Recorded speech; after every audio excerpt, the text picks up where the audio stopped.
Hi and welcome back to another quick guide today.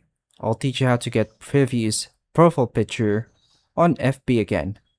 Your previous Facebook profile pictures are usually stored in your profile photos or profile pictures album unless they were permanently deleted. You can easily switch back to an older photo by selecting it as your profile picture again. Follow these steps to restore a previous Facebook profile picture.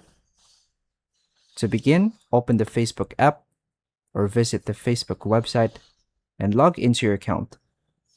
Tap or click your profile picture to open your profile page.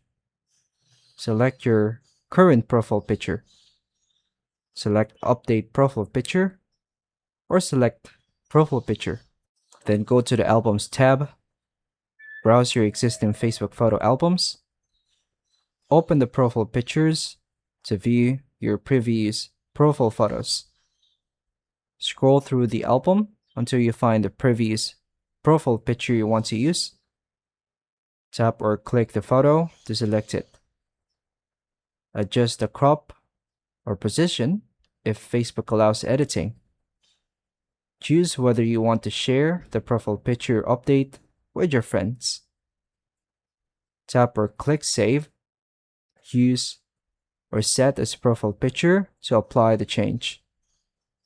Return to your profile to confirm your previous profile picture has been restored successfully. And that's all for now, folks. Thank you for watching.